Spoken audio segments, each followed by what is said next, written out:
wabarakatuh. Waalaikumsalam warahmatullahi wabarakatuh. Oke, hari ini kita akan berbicara tentang sanksi dalam hukum perlindungan konsumen. Oke, sebelum itu saya siapkan dulu materinya. Oke.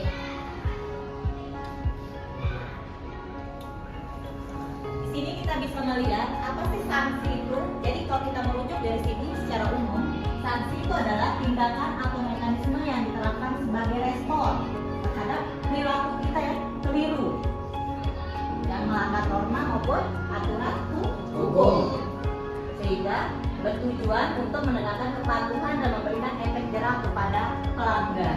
Ya. Nah, seperti yang kalian tahu, sanksi itu kan ada banyak macamnya nih. Ada namanya sanksi hukum, ada namanya sanksi moral. Namun kita sekarang akan membicarakan apa sih sanksi-sanksi hukum dalam Undang-Undang Perlindungan Konsumen. Undang-Undang berapa Undang Perlindungan Konsumen? Undang-Undang Nomor 8 Tahun 1999 tentang Perlindungan Konsumen. Ya, di situ merisikan hak dan kewajiban. Tujuannya adalah untuk memberikan perlindungan terhadap konsumen maupun pelaku usaha. Apa ini sanksi hukum itu? Ada yang tahu? Sanksinya administratif dan sanksi Pidana. Sanksi administratif maupun Pidana. Sanksi administratif itu seperti apa? pemecatan, dicabut izinnya. Oke, baik. Di sini kita bisa melihat sanksi hukum adalah sanksi administratif, perdata maupun pidana. Baik. Jadi sanksi administratif ini biasanya dikeluarkan oleh lembaga yang berwenang untuk mengeluarkan sanksi. Bisa berupa sanksi administratif berupa pencabutan izin, baik secara permanen maupun secara sementara. Selain dia sanksi secara pencabutan izin, juga dapat berupa denda. Jadi dendanya nanti bisa dimasukkan kepada negara. Lalu ada sanksi perdata. Oke, sanksi perdata ini merujuk pada ganti kerugian. Jadi apabila konsumen dilanggar hak-haknya, maka bisa menuntut Ganti rugi. sesuai dengan kerugiannya. Bisa berupa pengembalian barang atau bisa berupa pengembalian uang maupun kompensasi tertentu terhadap sesuai dengan kerugian yang diperoleh oleh konsumen. Lalu ada sanksi pidana, dan sanksi yang paling berat sebenarnya. Ini memberikan efek jerah kepada pelaku usaha. Jadi ketika dilanggar aturan atau suatu norma yang dapat merugikan konsumen, maka dia bisa dikenakan sanksi pidana juga. Apabila dia sampai menyebabkan suatu kelalaian, kecacatan, atau bahkan kematian konsumen terhadap produknya. Ada namanya, kalau pidana itu namanya culpa lata maupun culpa legittima. Jadi setiap orang yang menyebabkan kerugian bagi orang lain atau pihak lain yang dapat menyebabkan kecacatan secara permanen maupun sementara dapat dipidana. Ini pidana, sanksi pidana ini bisa berupa kurungan penjara atau denda. Baik. Oke, di sini kita bisa melihat di sini ya, diatur dalam pasal 57, 49 dan 62. Jadi sanksi administratif ini diatur dalam pasal 57. Jadi pelaku usaha yang melanggar ketentuan dalam Undang-Undang Perlindungan Konsumen dapat dikenakan sanksi administratif berupa pencabutan izin usaha, penghentian sementara kegiatan usaha atau denda administratif. Baik, di sini juga dalam pasal 49 dinyatakan setiap konsumen berhak mendapatkan ganti kerugian atas kerugian yang diderita akibat pelanggaran haknya yang disebabkan oleh tindakan pelaku usaha yang melanggar ketentuan undang-undang. Jadi kan biasanya tuh kalau kita makanya kalau kita ada Shopee Pay, ada kita membeli di Shopee ya. Di Shopee itu ada namanya pengembalian barang. Nah, juga makanya kalau kita unbox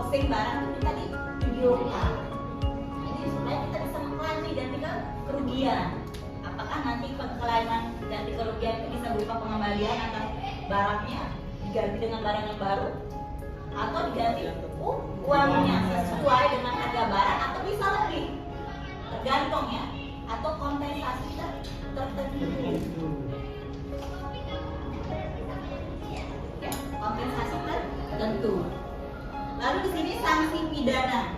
Pasal 62, setiap pelaku usaha yang melakukan tindakan yang merugikan konsumen dapat dikenakan sanksi pidana berupa hukuman penjara atau denda. Jadi bisa penjara maupun dan atau denda. Dengan kata dan atau denda berarti bisa ke kedua-duanya. Oke. Next. Ya, di sini denda dalam Undang-Undang Perlindungan Konsumen. Ya. Selama 5 tahun dan atau denda paling banyak 2 miliar rupiah. Tapi kalau 2 miliar adalah ukuran pengusaha ya. Kalau pengusaha besar itu merupakan ukuran yang nominal yang sangat kecil. Lalu denda pidana administrasi, di sini denda administrasi ya. Pelaku usaha dapat dikenakan administrasi berupa denda yang ditentukan oleh instansi terkait. Jumlah denda administratif terdapat bervariasi tergantung pada jenis pelanggarannya, namun umumnya dapat mencapai 200 juta rupiah.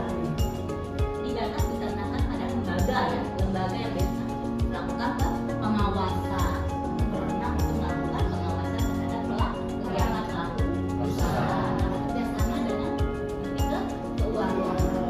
Ini akan nanti dimasukkan dendanya bukan kepada konsumen ya, tetapi pada kas negara. Oke, untuk lebih jelasnya Anda bisa menyaksikan video di bawahnya.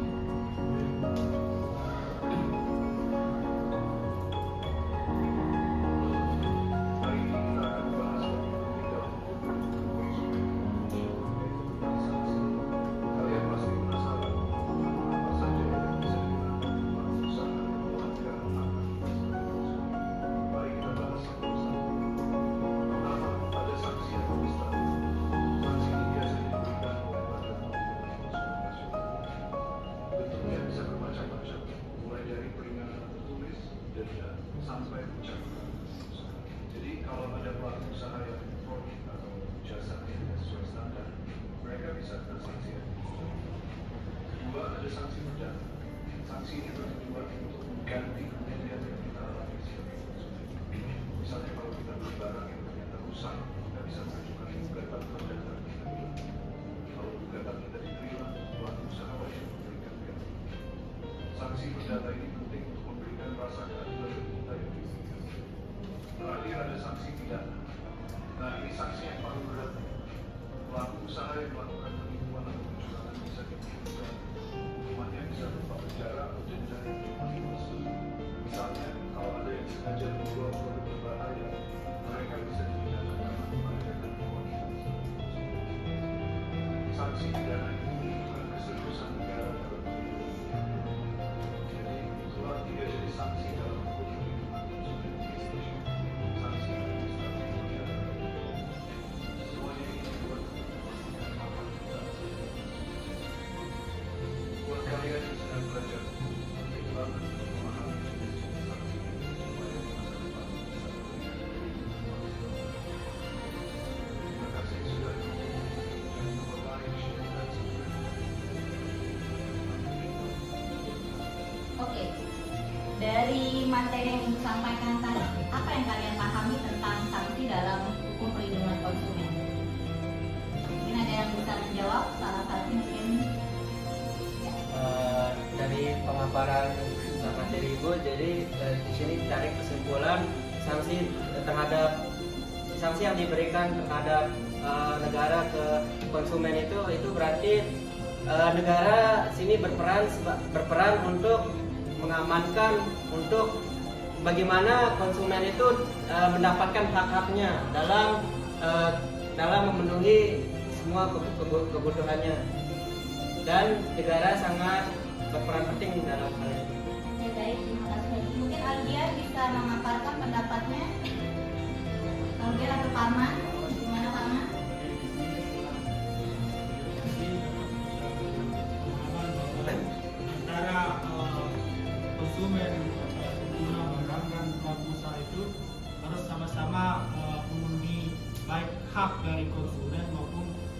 kewajiban dari pelaku usaha sesuai dengan yang tertuang di dalam Undang-Undang Nomor 8 Tahun 1999. Bagaimana di sana tertuang tentang hak dan kewajiban.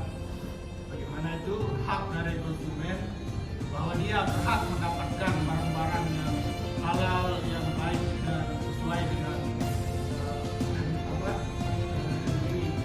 sesuai dengan fatwa halal. Kemudian kewajiban pelaku usaha itu dia wajib memberikan barang-barang yang halal, yang jauh dari kata misalnya yang layak.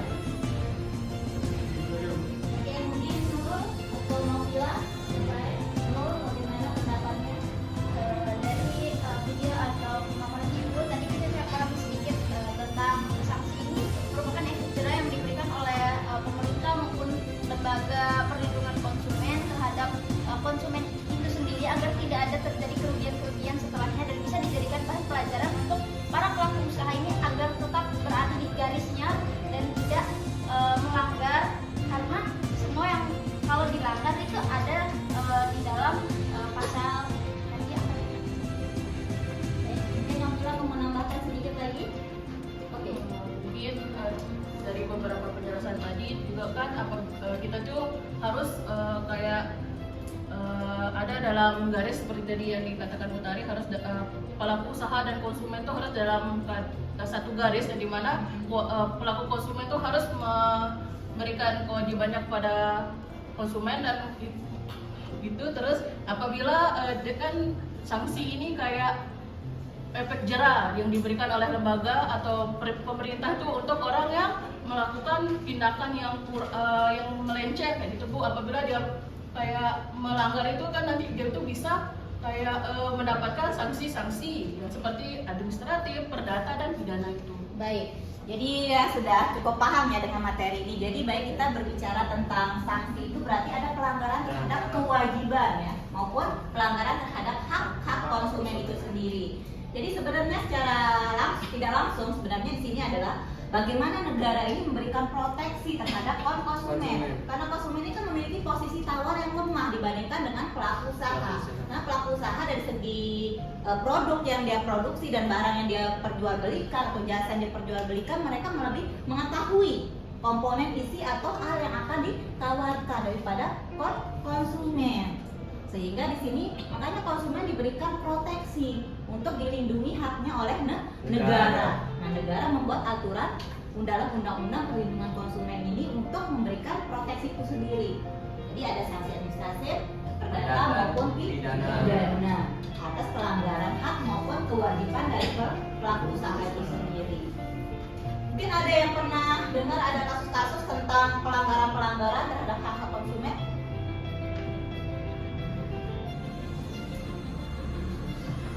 Mungkin ada pernah dengar, karena kan ada kasus-kasus yang lagi banyak nih ya, kasus-kasus skincare ya, itu kan banyak sekali ya. Di sini sebenarnya ada ya lembaga-lembaga yang berwenang sebenarnya, Badan Perlindungan Konsumen ini, Badan Perlindungan Konsumen Nasional, sebenarnya harus melakukan pengawasan terhadap produk-produk yang dijual di pasaran, bekerjasama dengan lembaga-lembaga berwenang lainnya atau lembaga-lembaga pemerintah yang lainnya untuk bisa memberikan pengawasan secara langsung ke lapangan sehingga memberikan proteksi. Jadi sebaik ada aturan perundang-undangan, juga negara membentuk satu lembaga untuk melindungi konsumen. Jadi di sini sudah ada pencegahan ya, tindakan pencegahan dari negara, dan negara ini sudah bertanggung jawab terhadap warga negaranya. Nah, kita sebagai warga negara atau konsumen juga harus cerdas. Tidak hanya mengandalkan bahwa kita harus dilindungi saja, tapi kita harus memberikan proteksi terhadap diri kita. Contoh sederhananya adalah ketika kita membeli makanan atau minuman, pastikan selalu mengecek kadaluarsanya. Kadang kita lupa nih, kadang asal ambil aja, sehingga kita lupa untuk mengeceknya. Kadang kebanyakan terjadi orang keracunan dan sebagainya. Nah, ini sebenarnya untuk dihindari. Kita juga harus mencari informasi yang jelas, tepat. Karena kita supaya hak-hak kita terlindungi, kita juga selain terlindungi, kita juga harus memberikan proteksi terhadap diri kita sendiri. Mungkin ada bisa memberikan ibu contoh yang lain? Apalagi hak-hak konsumen selain dilindungi? Mendapatkan informasi yang jelas. Jelas, terus apa lagi? Mendapatkan informasi yang jelas seperti label komposisi yang ada dalam kandungan suatu produk. Terus apa lagi? Oh, kira-kira lagi. Berhak untuk memperoleh advokasi. Berhak untuk ya perlindungan hukum ketika terjadi suatu kerugian. Selain dia mendapatkan informasi yang jelas. Jadi harus ingat nih hak-haknya konsumen apa supaya kita bisa nih untuk memproteksi diri kita. Jadi jangan tunggu untuk diproteksi dulu, ya. Oke? Mungkin sekian ya materi kita hari ini. Mungkin kita akan membicarakan materi selanjutnya minggu depan. Ada pertanyaan mungkin sebelum Ibu akhiri? Atau sudah cukup jelas dengan materi ini? Oke, gimana? Mau nanya sedikit Bu, kan banyak nih di timeline Twitter saya terutama banyak dari apa sih namanya kayak buyer tuh dia mengalami penipuan dari si seller ini. Pertama nih seller ngasih harga barang segini, oke, terus udah sampai harga barang, udah sampai barangnya sampai, udah klik pesanan diterima. Sudah disertakan juga video unboxingnya, tapi isi barangnya ini tidak sesuai dengan apa yang diharapkan oleh si buyer ini. Nah, tapi si seller ini lepas tangan Bu. Apakah kasus itu tuh bisa kita pidanakan atau masih bisa dimediasi? Karena berhubung ini tuh kayak masih skala kecil dari perlindungan konsumen ini sendiri. Jadi setiap kerugian yang diderita oleh konsumen itu bisa kita laporkan. Dan kita bisa dari perdata maupun pidana, sekecil apapun bisa menggunakan efek supaya efek jerah terhadap pelaku usaha. Tapi sebelum itu kan kita bisa mengajukan pengembalian sebenarnya. Jadi kan tidak serta merta langsung dia akan dibayarkan kepada si buyernya apa si pelaku usahanya. Jadi kalau kita ada Tokopedia atau Shopee itu kan ada kayak apa perangkat khusus ya, istilahnya kayak apa namanya lembaga khusus ya, bukan sih lembaga khusus tempat penjualan ya. Kayak ibaratnya tokonya begitu, toko dari seluruh penjual komersial apa lembaga istilahnya apa namanya toko online gitu kan, disatukan menjadi satu tempat. Jadi tidak serta-merta langsung diserahkan, ada jangka waktu tertentu kita memberikan penilaian dan sebagainya. Nah, di situ ketika kita unboxing dan sebagainya tapi tidak direspon, maka kita bisa melakukan pengajuan pengembalian dana atau kita bisa melakukan pelaporan di medianya. Kan kita bisa memberikan ulasan atau review di situ. Atau kita bisa melaporkan kepada pihak Shopee atau Tokopedia bahwa pelaku usaha ini melakukan tindakan yang merugikan konsumen dan seringkali terjadi sehingga nanti dia bisa diblokir. Seperti itu. Itu tindakan-tindakan yang bisa kita lakukan sebagai konsumen. Makanya konsumen itu harus cerdas. Oke, ada pertanyaan lagi? Sebelum Ibu akhiri, tapi sudah paham ya materi ini ya? Jelas. Oke, ada pertanyaan? Tidak ada? Oke, baik. Karena tidak ada pertanyaan, maka kuliah hari ini kita akhiri. Wabillahi taufiq wal hidayah. Wassalamualaikum warahmatullahi wabarakatuh. Oke, terima kasih atas kehadirannya. Sampai jumpa minggu depan.